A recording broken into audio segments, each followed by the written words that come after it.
After a long wait, I finally got my hands on this figure, and I'm here to tell you why it's worth it and what could possibly stop you from buying it.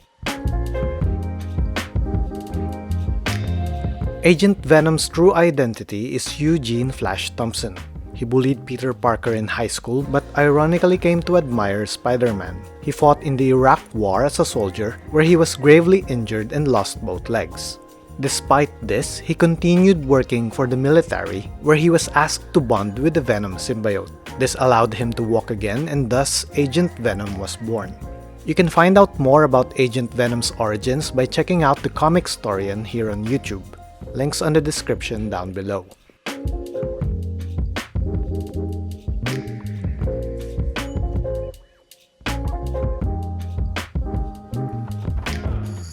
If you're wondering why this box is damaged, it's because it came with this box. It's narrower than the figure's box itself and came with no protection at all, so the box got flattened on its way here. I don't know what logic the retailer had when they did this, and this just took away some joy out of the unboxing. Therefore, I won't be recommending the seller, and I just avoid buying from them unless I've got no other choice.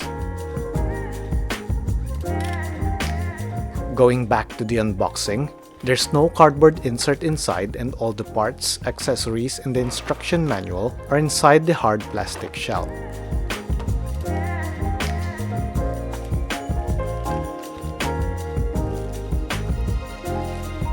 Out of the box, the figure looks stunning. It's heavier than the other brands, but the weight is pretty balanced. It has a rubbery smell, and the paint finish doesn't look cheap at all.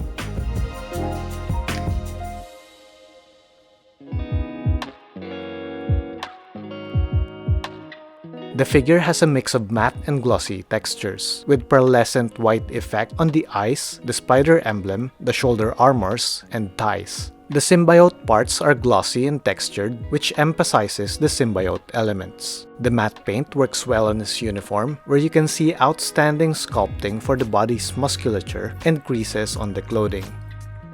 The head is nicely detailed with forehead wrinkles, and you can also see the outline of his nose, which is absent on Sentinel Spider-Man figures, and the ears, which are absent on Mafex ones. The paint looks consistent throughout the figure, although my copy has a black paint chip on the left part of his back. You can also see some mold lines, but the most glaring one runs from the side of his head up to the top. There are paint bleeds here and there, but nothing really noticeable. The buckles on his shoulders, belt, and thighs have gunmetal paint, which adds another layer of interest and detail. The symbiote parts have spikes which are a bit sharp but don't seem fragile at all. And I like how there's no shiny metal part on the toe bend, unlike in other figure lines.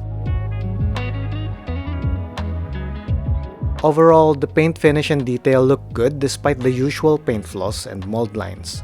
The sculpt is a work of art in itself, which brings to life this comic book character well.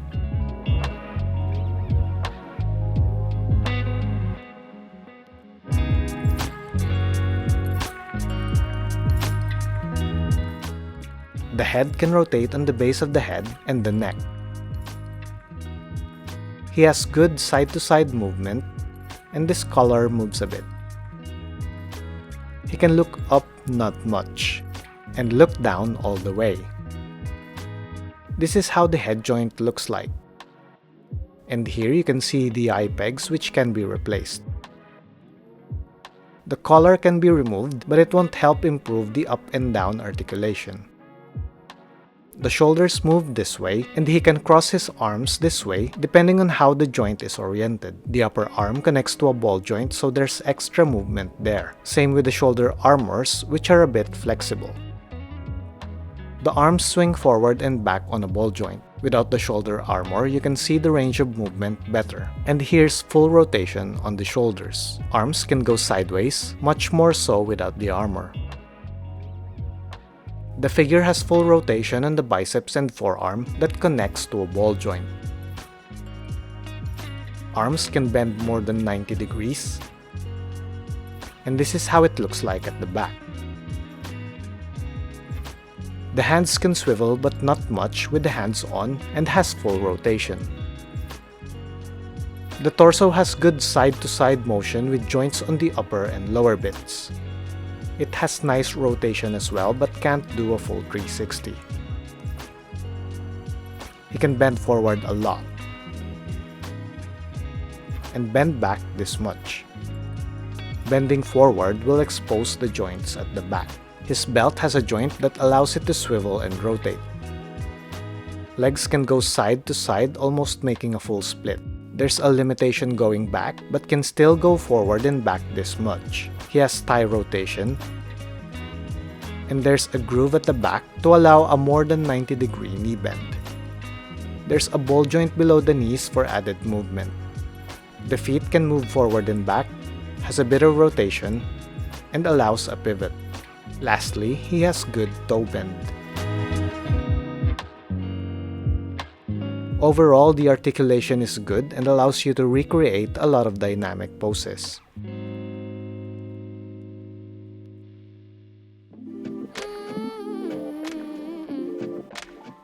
Agent Venom has 3 extra pairs of eyes. The first one has green visors, the second are widely opened eyes, and the third are squinting eyes. I'll show you how to change these later. He has a grenade launcher which looks nice, but the barrel has no hole in it and has some visible mold lines at the top. He has 2 longer pouches that fits on the belt and thighs. He has 4 handguns, which doesn't have barrel holes as well, and 4 handgun parts that connect to the holsters. There are 2 pairs of gun holsters for the left and right sides. Aside from a pair of closed fists with peg holes for the webs, he has a pair of claw-like hands which are nicely sculpted, relaxed opened hands, gun-holding hands, web-shooting hands, and 2 pairs of tendril or symbiote hands. He also has a pair of web effects which are a bit translucent and has a bit of pearlescent effect at the tips. He has 4 gun effect parts with a gradient paint effect, and a nice symbiote blade with a silver tip. He has 4 tendril parts with the same mold which connects onto the pegs on his back. The joints on these can swivel and rotate.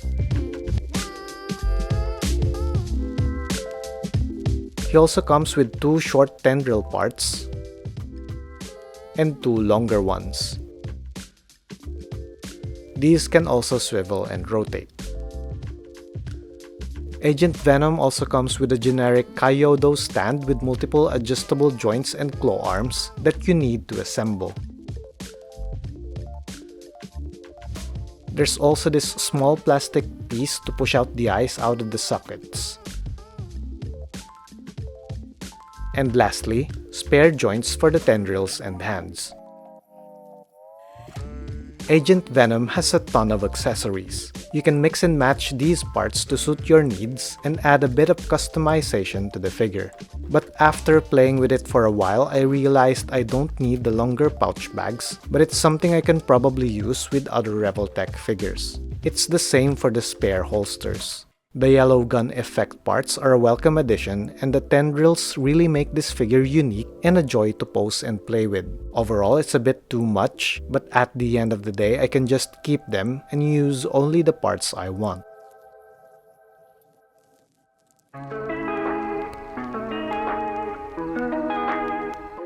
On this section, I'll show you how I swap parts based on the instruction manual and what to watch out for. For the eyes, you need to take off the head and push the eye pegs out using the clear plastic piece provided. The main thing here is once you pushed it out a little bit, you can start shaking and pulling it out from the other side. Alternate between these 2 methods until it comes off.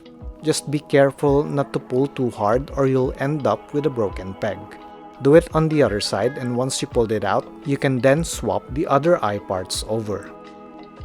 I've made a 3-step modification video for the eye parts to get them out easily without having to pull out the head. You can check this out on the link at the top right corner of the screen or in the description down below. The pouch bag on the belt can be removed by gently turning it to pull it out of the socket. You risk damaging the belt and peg if you pull too hard, as it may be a bit tight because of the paint. You can then swap the smaller pouch with the longer one. Attaching the holsters is straightforward. The peg goes into the holes on the belt or ties,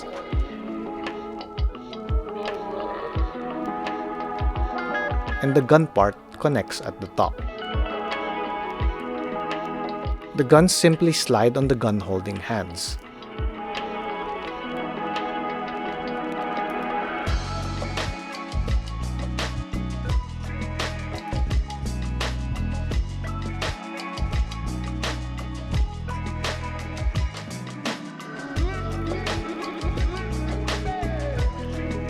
The web effect parts can be used by putting the peg into the socket of the closed fists or the web shooting hands. The short and long tendril ends connect via a tiny joint. They tend to come off easily when moving. You can swap these out to connect the symbiote hands or the symbiote blade instead. Finally, you can stick everything to the pegs on his back. Swapping hands is an easy slide off, slide in as well.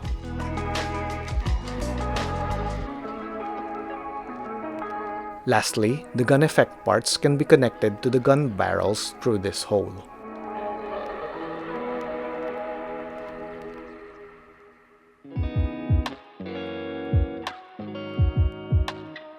Revoltech Amazing Yamaguchi Agent Venom stands at around 16 centimeters, which is 6 feet 3.5 inches tall in real life. Flash Thompson was 6 feet 2 inches tall before he lost his legs, and his size and height is known to vary when he merges with the Venom symbiote. Here's how he looks like with Sentinel Spider-Man Noir and Peter B. Parker from the Spider-Verse animated films. I love how their bodies look totally different and that he's bulkier than these two, which emphasizes his bond to the Venom symbiote. The head proportions are closer to Sentinel figures, and I'm sure they'd look good together in pictures. Here's how he stands with Mafex Ben Reilly and SH Figuarts Spider-Man 2099. His head is smaller than Mafex Spider-Man figures, so if you have a lot of Mafex Spider-Man, that will make him a bit out of place, although it shouldn't be much of a problem for action poses and photography. Moving on to Chinese brands, on the left we have Blade Master Weng and Devil Toys Red Demon Asura on the right. Lastly, here he is with Figma Ronin and Hemet Nettle, who stand shorter than Agent Venom.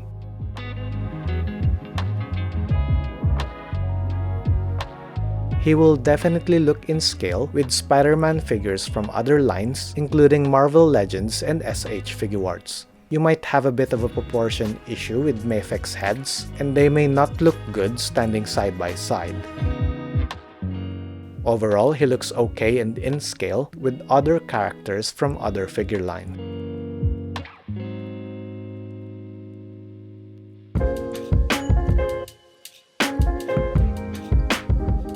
Of all the Spider-Man related figures I have, I like this most so far. In terms of build quality, overall design and aesthetic, this is such an eye candy. There are some paint bleeds and paint issues, but they're quite acceptable and can be easily fixed. The articulation is somewhat lacking when compared with Mafex and Sentinel Spider-Man, but it still does a good job of nailing iconic poses from comic book covers. The combination of swivel joints and ball joints add extra articulation and movement, although it's nothing mind-blowing. The knee articulation is the simplest but offers better than usual knee bend.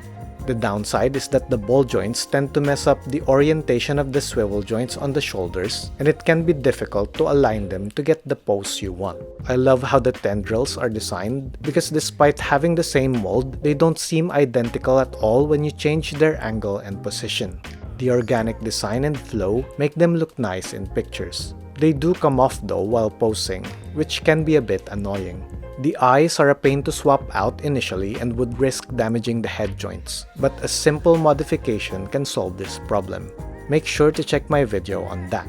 There are obvious mold lines on the head and accessories, and the tendril joints on the shoulders are too obvious. But considering the overall sculpt and the nice textures on this figure, these flaws are almost negligible.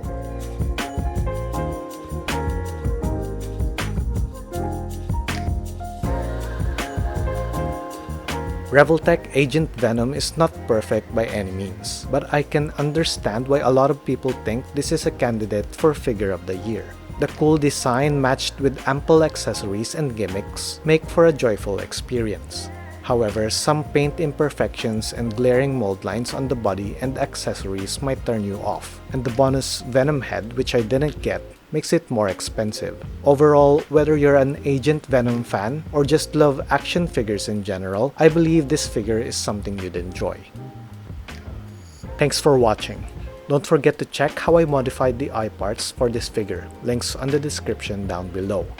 If you enjoyed the review, please leave a comment, like, and share. I greatly appreciate it, and it will help me reach a wider audience. Subscribe if you haven't already for more videos like this one. Always find time to relax. My name's Al, and I'll see you on the next one.